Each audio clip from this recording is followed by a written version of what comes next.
Hello, I'm cKnoor, and it's time for what's new in Season 8. I do one of these every season, and Season 8 brings us Amazons. Last season we had Norse, so it kind of makes sense that Amazons are showing up right now.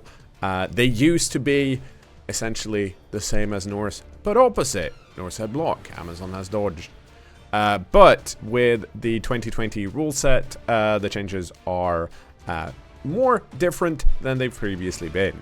They have blitzers that start with a new trait that we haven't seen before called hit and run, which allows you to, after blocking or blitzing, take a free movement step as long as you're moving into a square where you are not in a tackle zone, nor are you marking an opposing player. We also have two strength 4 pieces that we didn't have before that start with defensive, which, since they have access to strength, means that they're probably going to get strength and guard pretty early. Speaking of new gameplay content, Season 8 also brings a new inducement, Joseph Bugman, which allows you, if you get him as an inducement, it costs 100k, so he costs a decent amount of money. But if you have Joseph Bugman, you are then allowed to reroll any 1, as in the number 1, that you get on a KO roll. And you get to reroll it to see if you can get a 4+. And, as an added bonus, and honestly, this is probably a bigger thing, if you cannot field 11 players on the pitch for the next drive, you can field Joseph Bugman, who has movement 5, strength 3, agility 3+, passing 6+, and armor value 9+, comes with tackle, thick skull, and wrestle, and it's a loner 5+. This, of course, costs the same as 2 kegs, meaning you can either have Joseph Bugman and reroll a 1 on a KO roll, or you can have 2 kegs, which means a KO roll succeeds on a 2+. Of course, you don't get the Joseph Bugman benefit if you have less than 11 players. So it's going to depend on how many players you field if Joseph Bugman is worth it or not. And when it comes to multiplayer, we now have 3 different options. We have the official ladder, we have the arena making a return, and we have a new community event. Let's go through the changes in order, shall we? For the official ladder, the TV cap has increased to 2,000, which is a massive increase. The change to the primary random skill cost that we had last season has been reverted, so they do now cost half price on TV. So it's once again, for some teams, worth randoming primary skills to see if you can get really good skills and just rebuy.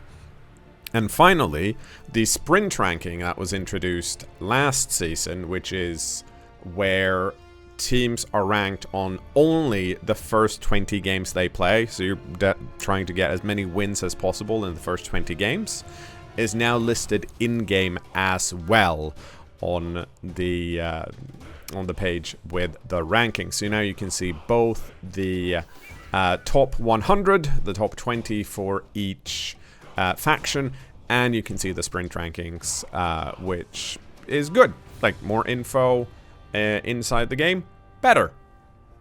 The arena mode has also had some changes. In the previous season, you couldn't draw a game, you could only win, and if it was tied at full time after 2 halves, you'd go to a third half.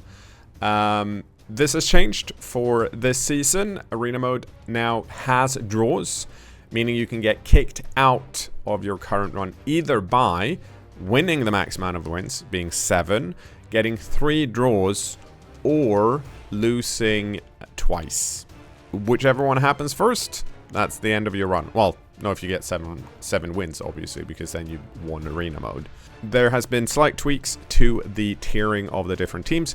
You can no longer induce a wizard, and there is now a champion screen added as well, similar to the rankings in the official ladder, where you can see everyone that has completed their 7-win run.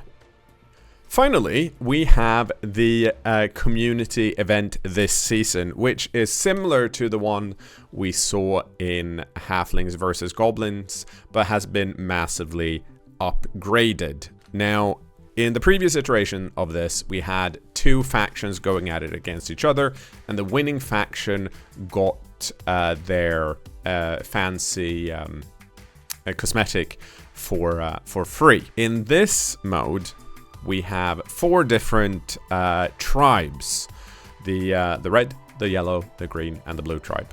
And each tribe has 3 different factions within it.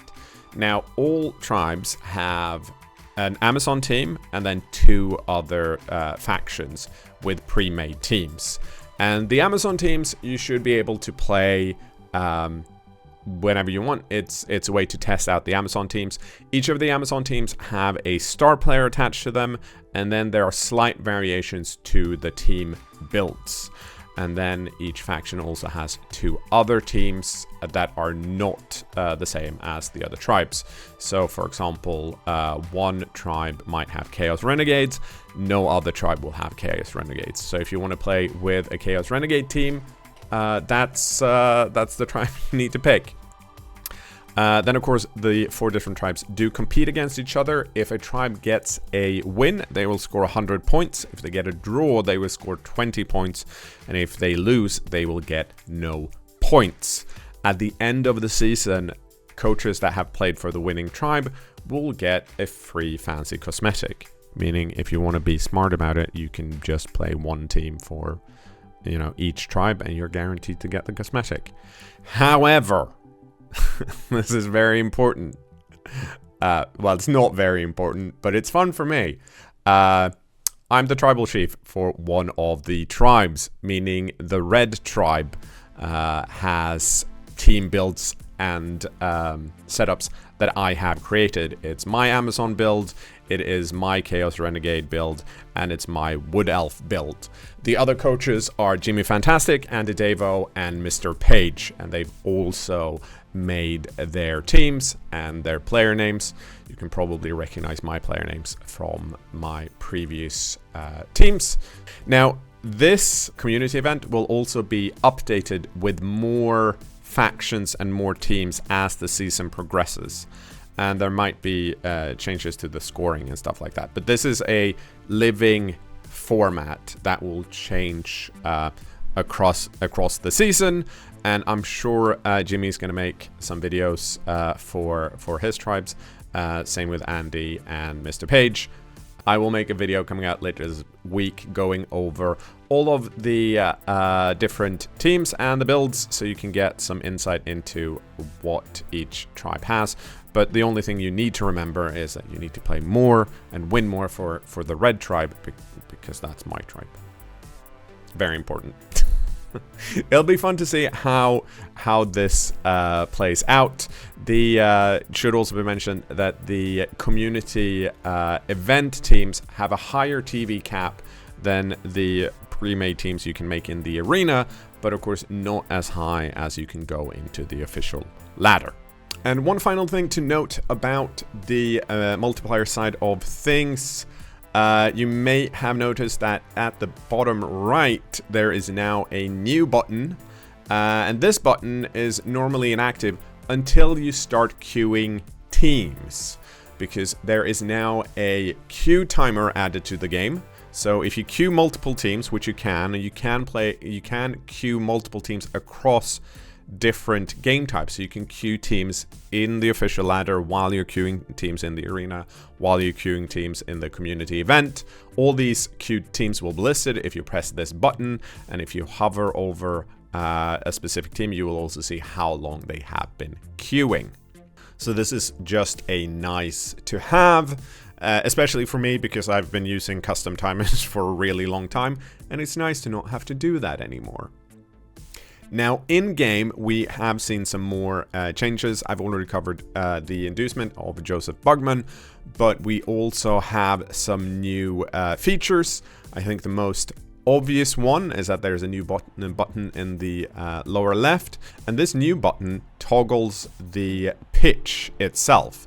Now, if you're playing against someone who has a pitch that you think is too hard to read, you can press this button and it will revert to the basic pitch, meaning green grass and no special effects.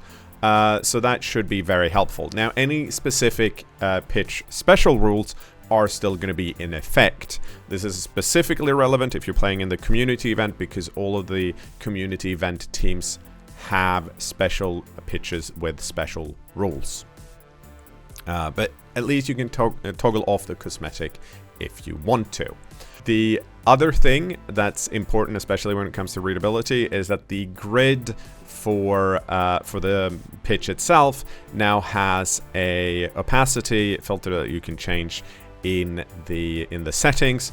Personally, I like this maxed out because I want the grid to be as clear as possible, but it's there now if you want it to be slightly less visible. One in-game thing I almost forgot is that we can now pin specific players to the right-hand side of the screen. This is probably going to be helpful when your opponent is setting up, because at that point currently, or previously in-game, if you wanted to look at a specific player, you couldn't do so if they were moving their players around, because it would activate or highlight another player and that would pop up. Now you have a spot where you can look at whatever you want, essentially, and you do this by middle mouse button clicking on the player you want to look at, and it will show up in the on the right hand side. And there has been some updates on the post-game screen as well. This is something that has been asked about for a really long time, but there are now dice stats. On top of the statistics we normally have, there is now a new page where you can see the dice themselves, how many of armor value rolls you succeeded, how many assistant coaches rolls you succeeded versus how many you failed. It will list all of the dice that you have rolled. While the context might not always be super clear, but hey, now it's going to be at least slightly clearer if you've been properly diced or not. As you can see on my example here, I couldn't be bothered to play a whole game, so it's not very populated, but it works. So more stats is always good. Now we can complain even more when Nuffle is mean to us. And we'll have probably less reason to complain, because again, the collected dice doesn't necessarily tell the whole story if you're snake-eyeing on only the important rolls but succeeding at everything else. And that brings us to team management. There are some updates here. You can now, for example, save star players on custom team templates if you want, together with inducements. And if you go to the manage team button, you can now just dump gold if you have too much. So rather than buying linemen you don't want and then instantly fire them, you can now just dump money, which is nice that it's finally here, because the treasury management of this game is actually quite important. Secondly, you can now also replace players, and if you do, they will actually keep the player name they previously had, which of course I'll never do because I'm using subscriber names, and if you're hurt and you're injured, you're dead to me and I will get rid of you and replace it with someone else. But there are a lot of staff management options as well. For example, you can now remove rerolls. I've not tested this in the open ladder, so I don't know if this is allowed. According to the Blood Bowl 2020 rules as written, you can't remove rerolls in the middle of a season.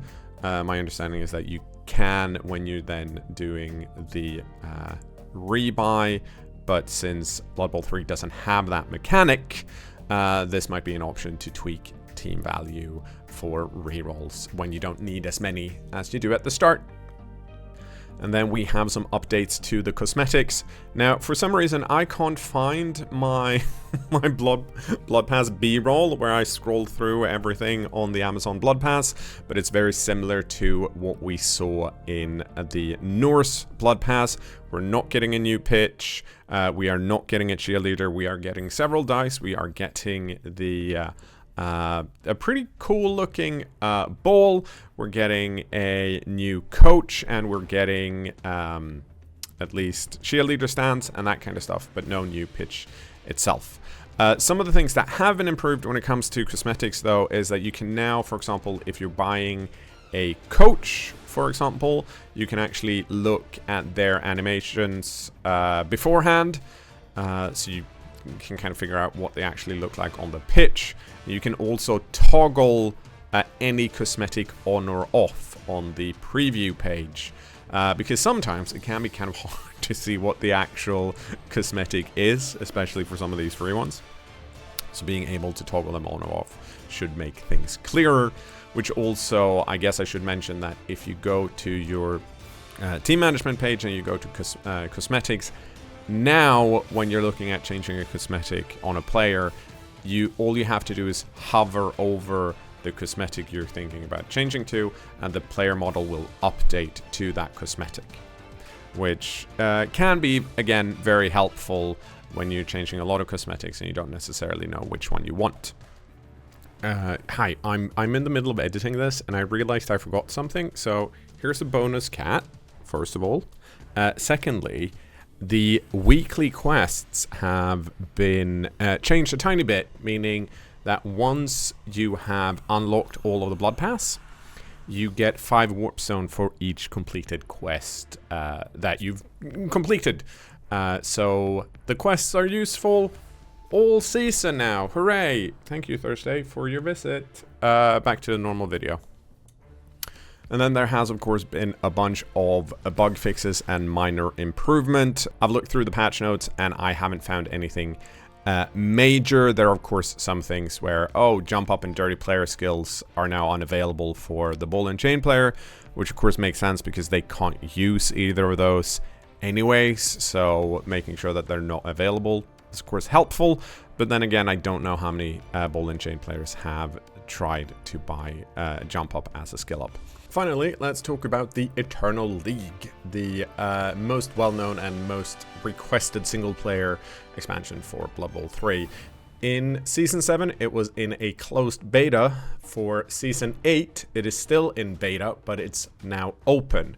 So if you're playing on PC on Steam specifically, as far as I understand, you can activate the open beta on a specific beta branch on Steam. All of that information should be on Steam. And if you need help, you can probably ask on Discord, but there is a post on Steam that kind of explains it well, and from that, you can then play the Eternal League. Also, as a side bonus, I guess, my understanding is that all of the factions are available in the Eternal League for testing, so if there are teams that you haven't unlocked in Blood Bowl 3, and you're more interested in playing single player, you can do so in the Eternal League open beta.